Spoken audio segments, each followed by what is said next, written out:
has the show been on? Since November, we're on our 15th episode. We have 45 clips posted to YouTube right now. Okay. The biggest clip has 20,000 views. Okay. Welcome to Real Black, and we're here with the multi-platinum artist Jeffrey Osborne. You may know him from the 70s funk and R&B band LTD, and also as a solo artist where he performed songs such as On the Wings of Love and Stay With Me Tonight. And the one that gets the ladies going is the Woo Woo Woo song. I like that song. What made you like that? record Woo Woo Woo? Because I like that song. Actually, I didn't write that, so it was given to me. A couple of songwriters, a guy by the name of Bruce Roberts and Andy Goldmark wrote that song. And as soon as they played it for me, I kind of fell in love with it. It was really, the title of it was You Should Be Mine. And when I just about completed the album, it was an album back then, now there's CDs, but it was actually an album then. I was playing it a lot at home just to get some feedback, and I think my daughter was like about 3 years old at the time. And she kept calling it the Woo Woo song. So I told the writers, I said, I don't know, we might need to call this the Woo Woo song. And they said, that's a good idea. So they subtitled it the Woo Woo song. That's all everybody knows it by now, is the Woo Woo song. Wow, out of the mouth of babes. Yeah, you never know what's going to come out, right? That's true. That's true. We have to watch what we say. But one thing I have to say is you have written and you have performed in some of the most romantic ballads that's out there. And I highly encourage people to purchase your Love Song CD if they haven't already. Yeah. But what intrigues me about you is that, like Marvin Gaye and Teddy Pendergrass, you started off as a drummer. Yeah, I did. Yeah. And does being a drummer give you a leg up onto a singing career? Or? I don't know if it does, but I think it gives you a good structure from the bottom up of how things are supposed to feel.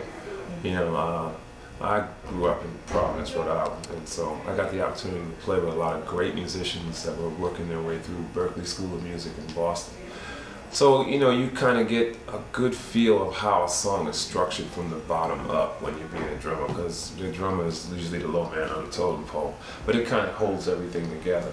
And I think that's what it did for me. It just gave me a good feel, and it also gave me a good pulse on really how to phrase and how to keep a phrase laid back to the point where it would touch somebody. Because I think the most important thing lyrically is to touch somebody with what you say, and also vocally. I think the power of a whole note is more powerful than anything. I've always felt that if you can hold a note and touch somebody with a whole note, then you have reached someone, as opposed to singing a million runs and riffs that people can't walk around singing, ordinary people. But I think it's just the value of a whole note, and I think the foundation of being a drummer just allowed me to get inside of that pulse and actually reach people and touch people. And I think so for me it was, a major help for me being a drummer. We know that you're on tour right now, so yeah.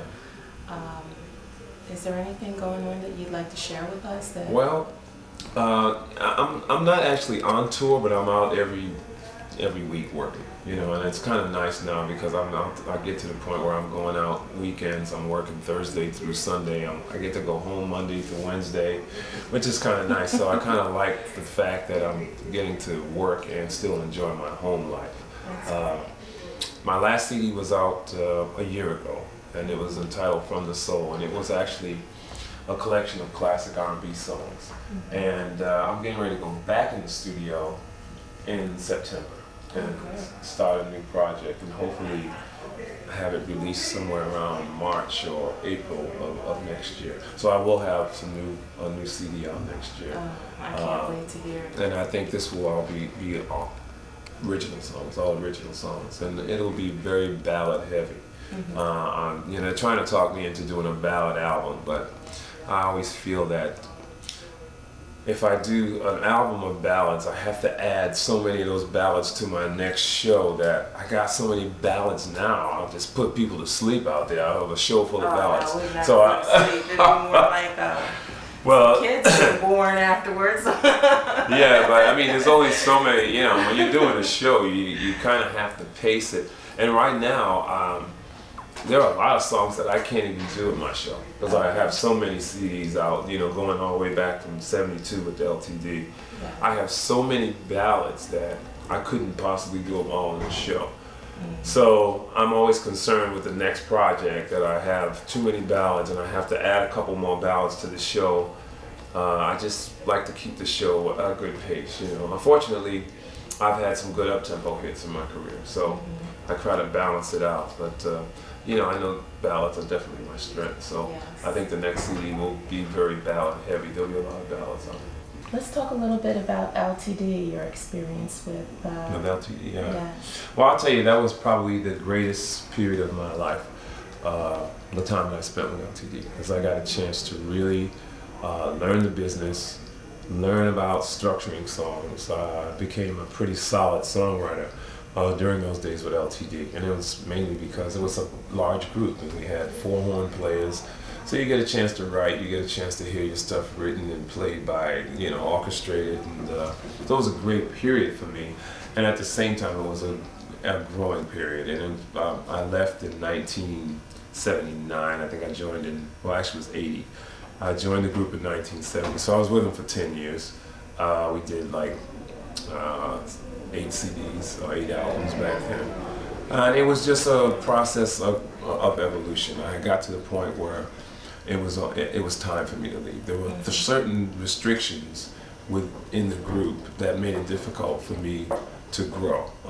You know, and back then I think you saw that happen with a lot of groups. The Commodores, you know, Lionel left. You saw Michael Jackson leave the Jacksons. I mean, you get to the point where, you know, I was asked to do solo projects by the record company. They wouldn't allow me to do that. I was asked to write songs for other people. They didn't want me to do that. So it got to the point where if I wanted to grow, I almost had to leave that situation. And that's primarily the reason why I left, just because I thought that it was time, you know.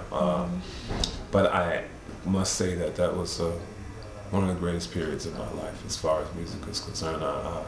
I really cherish those days. And probably my favorite song of all is an LTD song. Of everything I recorded, I think Love Ballad is still my favorite song. Yes, so. me too. And Back in Love Again. Yeah. That's an upbeat tune. That's that right, exactly. One more question, and I know you have to leave to go on stage. How do you feel about the new talent that's out here? Have they been sampling your music, and how do you feel about it? Well, I have no problem when they sample my music. That's good to hear. No, I don't have a problem with that at all.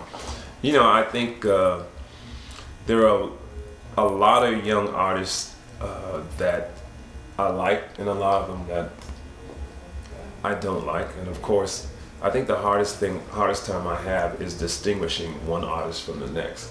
You know, because I can listen to the radio and I can't tell who is who today.